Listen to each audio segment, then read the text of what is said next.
বাংলাদেশ কি আফগানিস্তান বা পাকিস্তানের মতো দেশ হওয়ার পথে?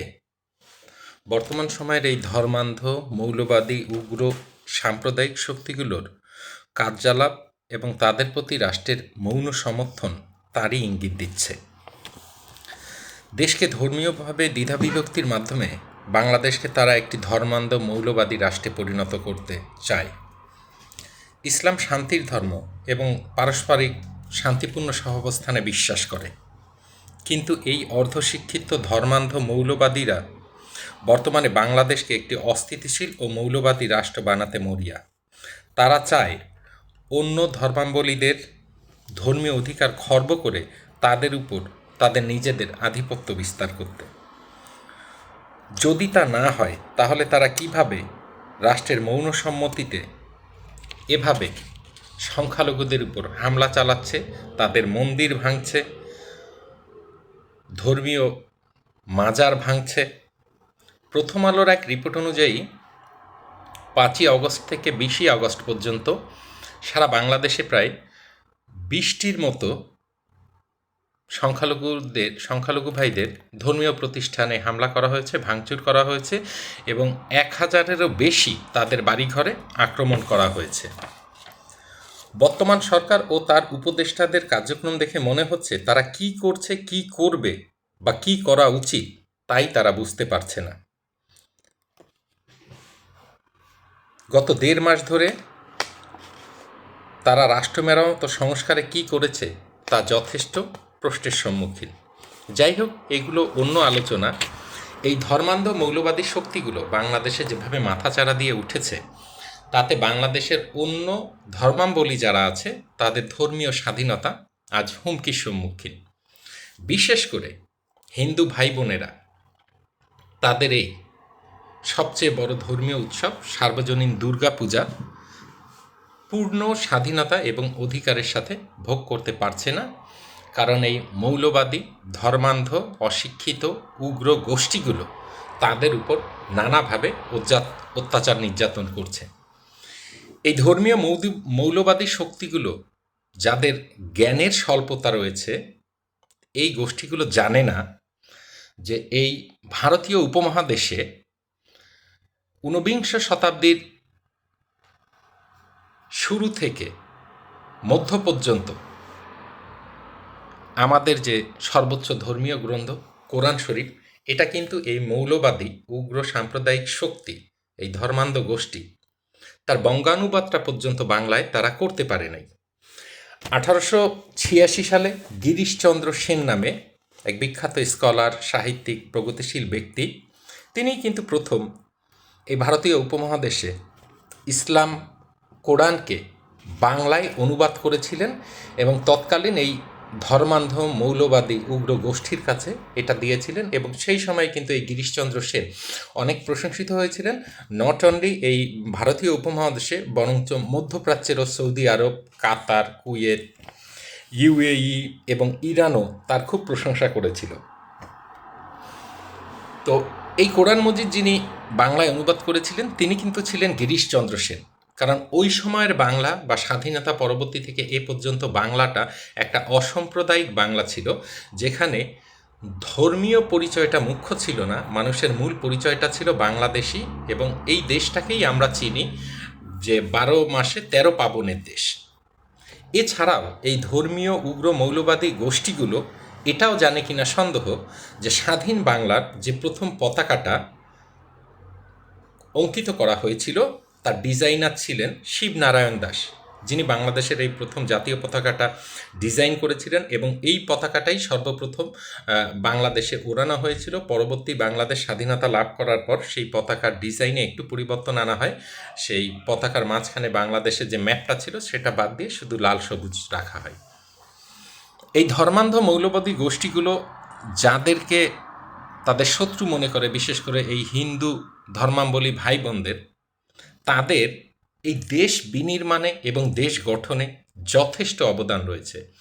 আপনারা জানেন 1971 সালে স্বাধীন বাংলা যে বেতার কেন্দ্র ছিল সেটা কলকাতায় ছিল, এবং সেই স্বাধীন বাংলা বেতার কেন্দ্র থেকে তৎকালীন যে মুক্তিযোদ্ধারা ছিল, যারা ক্লান্ত, শ্রান্ত, অনাহারে, অর্ধাহারে এবং নানা প্রতিকূলতার মধ্য দিয়ে যুদ্ধ করছিল, ওই সময় তাদের মানসিক মনোবলগুলো আরও শক্তিশালী রাখার জন্য নমিতা ঘোষ, রবীন্দ্রনাথ রয়, অজিত রয় নামক এরকম যে কণ্ঠযোদ্ধারা ছিলেন, তারা কিন্তু যথেষ্ট ভূমিকা রেখেছিলেন তাদের উজ্জীবিত করতে।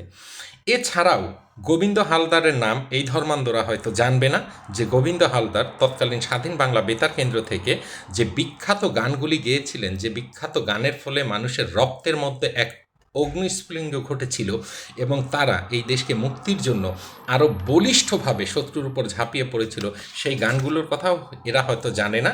যেমন সেই গোবিন্দ হালদারের স্বাধীন বাংলা বেতার কেন্দ্রে যে গানগুলো উনি লিখেছিলেন, তার মধ্যে অন্যতম ছিল মোরা একটি ফুলকে বাঁচাবো বলে যুদ্ধ করি, এক সাগর রক্তের বিনিময়ে বাংলার স্বাধীনতা আনলো যারা, পূর্ব দিগন্তে সূর্য উঠেছে রক্তলাল রক্তলাল, এবং এছাড়াও আরও অনেক রাজনৈতিক স্লোগান, যেমন পদ্মা মেঘনা যমুনা তোমার আমার ঠিকানা। এই কথাগুলো বলাটার কারণটাই হচ্ছে, এই দেশটা যখন স্বাধীন হয়েছিল কোনো ধর্মীয় ব্যাকগ্রাউন্ডে স্বাধীন হয়নি। এই দেশের হিন্দু, মুসলিম, বৌদ্ধ, খ্রিস্টান আরও যে যে ধর্মেরই থাক, সবাই কাঁধে কাঁধ মিলিয়ে এই দেশটাকে স্বাধীন করেছিল, যাতে এই দেশটা স্বাধীন হওয়ার পর তারা তাদের নিজস্ব ধর্মীয় স্বাধীনতাগুলো পায় এবং সেটা ভোগ করতে পারে। কিন্তু এই অর্ধশিক্ষিত মৌলবাদী উগ্র সাম্প্রদায়িক শক্তিগুলো প্রত্যেক কালে কালে চেষ্টা করেছে এই ধর্মীয় সম্প্রীতির বন্ধন বাংলার থেকে বিলীন করে দিয়ে তাদের এই মৌলবাদী শক্তিটা প্রতিষ্ঠা করার জন্য। কিন্তু প্রশ্ন হচ্ছে, এই মৌলবাদী শক্তিটা বাংলাদেশ জন্মের পূর্বে থেকে বাংলাদেশ জন্ম হওয়ার পর পর্যন্ত এদের ভূমিকা কী ছিল?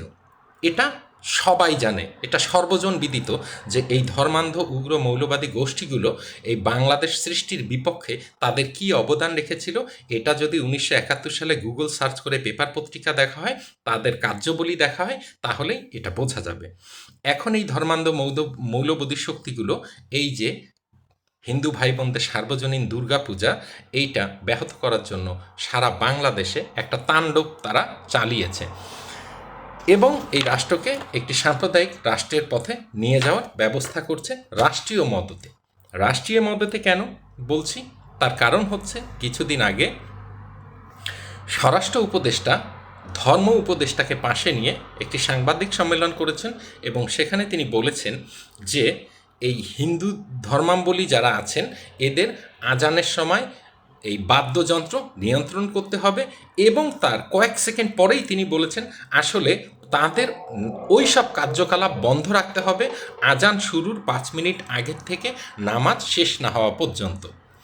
এখন ব্যাপার হচ্ছে যে এই দেশের প্রত্যেকটা মানুষ যদি বাংলাদেশের নাগরিক হয়ে থাকে, বাংলাদেশের সংবিধান দ্বারা তাদের ধর্মীয় স্বাধীনতাটা নিশ্চিত করা হয়েছে, তাহলে কি করে এই ধর্ম উপদেষ্টা এবং স্বরাষ্ট্র উপদেষ্টা এটা বলতে পারে যে একটি ধর্মের ধর্মীয় আচার আচরণ পালনের সময় অন্য ধর্মের ধর্মীয় আচার আচরণ বন্ধ রাখতে হবে? এটা কি বৈষম্য নয়? এটা কি সাম্প্রদায়িকতা নয়? কেন বন্ধ রাখতে হবে? হিন্দুরা কি বাংলাদেশের দ্বিতীয় শ্রেণীর নাগরিক? সেটাই যদি হয় তাহলে এটা স্পষ্ট করে রাষ্ট্রের পক্ষ থেকে এটা স্পষ্ট করতে হবে, they are the second class citizen of Bangladesh, and তারা এই ধর্মীয় অধিকারগুলো ভোগ করতে পারবে না, বা তাদের এই ধর্মীয় অধিকারগুলো খর্ব করা হচ্ছে। এটা রাষ্ট্রের স্পষ্ট করা উচিত। একটি রাষ্ট্র যখন কোনো নির্দিষ্ট একটি ধর্মের উপর এই রকম বিধিনির্দেশ আরোপ করে এবং সাম্প্রদায়িকতা উস্কে দেয়, তখন সেই রাষ্ট্র আগামী দিনে কতদূর যাবে বা কতদূর সেই রাষ্ট্র সাফল্য লাভ করে, এটা যথেষ্ট একটা প্রশ্নের ব্যাপার। এখানে হিন্দুরা আজকে তাদের মন্দির রক্ষার জন্য তারা সারা বাংলাদেশে আন্দোলন করছে বিভিন্ন জায়গায়। এই দেশের নাগরিক হয়ে আমার ধর্মীয় প্রতিষ্ঠান রক্ষার জন্য আমার কেন আন্দোলন করতে হবে? এই দেশটা যেমন মুসলিমদের আমাদের, তেমনি হিন্দুদের, বৌদ্ধদের, খ্রিস্টানদের। তাহলে কেন তাদের উপর আক্রমণ হবে? রাষ্ট্র এখানে তাহলে কি ভূমিকা পালন করছে? রাষ্ট্র কেন নীরব দর্শকের ভূমিকা পালন করছে?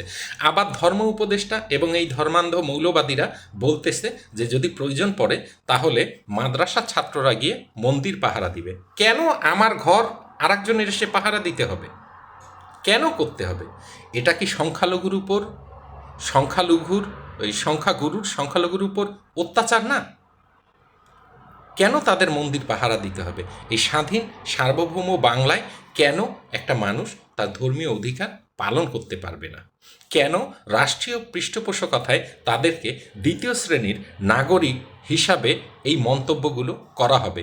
কেন তাদেরকে বলা হবে নামাজ শুরুর 5 মিনিট আগের থেকে নামাজ শেষ না হওয়া পর্যন্ত তাদের ওই সব, স্বরাষ্ট্রমন্ত্রী যে ওয়ার্ড ইউজ করেছিলেন তিনি বলেছেন তাদের ওই সব কর্মকাণ্ড বন্ধ করতে হবে।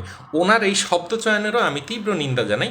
কারণ হচ্ছে যখনই এই টাইপের ওয়ার্ড ইউজ করা হয়, এই টাইম থেকে এই টাইম পর্যন্ত তাদের ওই সব কর্মকাণ্ড বন্ধ রাখতে হবে, তখন একটি ধর্মকে অসম্মান জানানো হয়। ধর্ম যার যার রাষ্ট্রসভার, ধর্ম আমার সম্পূর্ণ ব্যক্তিগত অনুভূতি, কিন্তু আমার ধর্ম প্রতিষ্ঠা করার জন্য বা আমার ধর্মটা আমি যেমন সাবলীলভাবে পালন করব, তেমনি অন্যদেরও তাদের ধর্মটা সাবলীলভাবে পালন করার অধিকার আছে।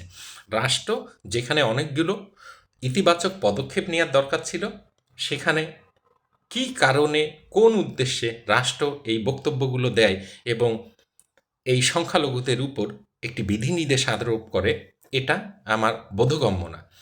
এই অবস্থাগুলো দেখে মনে হচ্ছে যে বাংলাদেশ ছিল সাম্যের বাংলাদেশ, অসাম্প্রদায়িক বাংলাদেশ, ভ্রাতৃত্বের বাংলাদেশ, যে বাংলাদেশে আমরা দীর্ঘদিন থেকে একটা সাম্প্রতিক সম্প্রীতির বন্ধনে আবদ্ধ হয়ে বসবাস করে এসেছি, সেই বাংলাদেশের এই অসাম্প্রদায়িক যে বাংলাদেশ, সেটা এখন যথেষ্টভাবে হুমকির সম্মুখীন।